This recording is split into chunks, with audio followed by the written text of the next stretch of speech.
এবার আমি সর্বপ্রথম নিয়ে নিলাম লবণ, রান্নার লবণ নিয়ে নিলাম। এবার আমি এই শাপলা ফুলগুলো দিয়ে দিব।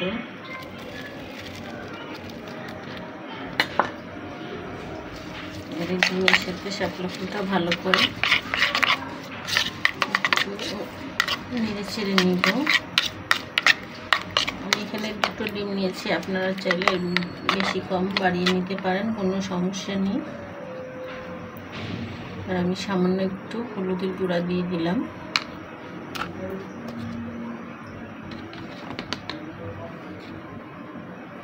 এবার কালো জিরা আর পাঁচফোড়নের একটু গুঁড়া দিয়ে দিলাম।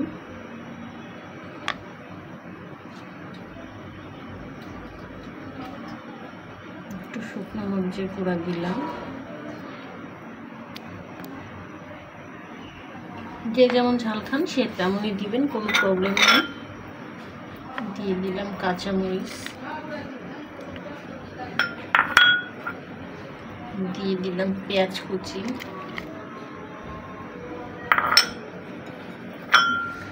এখানে নিয়েছি আমি চাল কুমড়ো ফুল এবং ধনিয়া পাতা কুচি। আমি এখানে 2 প্রকার ফুল নিয়েছি।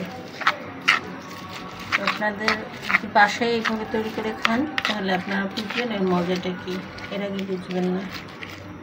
আমার রেসিপিটা যদি আপনাদের কাছে ভালো লাগে তাহলে অবশ্যই লাইক কমেন্ট শেয়ার করে দিবেন, পাশে থাকবেন, বেল বাটনটি বাজিয়ে দিবেন। দেখতে থাকুন আমি কী করে করতেছি। একটু পুরো হয়ে গেছে।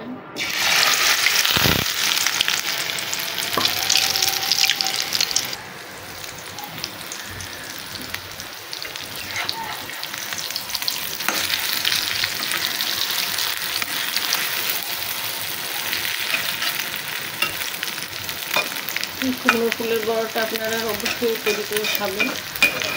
আপনারা আমাকে কমেন্ট করে জানাবেন যে আমার কুমড়ো ফুলের বড়াটা আপনাদের কাছে কেমন লেগেছে। আমি নামিয়ে পরিবেশন করে বা সার্ভ করে আপনাদের অবশ্যই দেখাবো। যে কোনো ফুলে প্রচুর পরিমাণ ভিটামিন আছে, অনেকেই জানেন।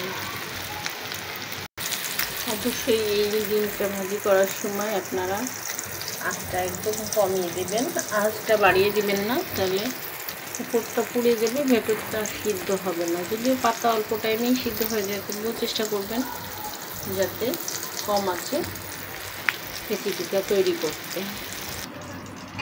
দেখুন বন্ধুরা,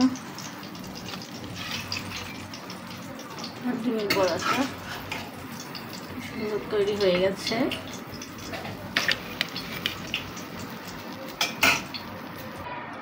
দেখুন বন্ধুরা, আমার পুরো রেসিপিটা তৈরি হয়ে গেছে। আমি 2 প্রকারের ফুল দিয়ে ডিমটা ভাজি করেছি এবং সেই ফুলটাও আপনাদের দেখিয়ে দিলাম কি ফুল দিয়ে আমি ডিমটা ভাজি করেছি।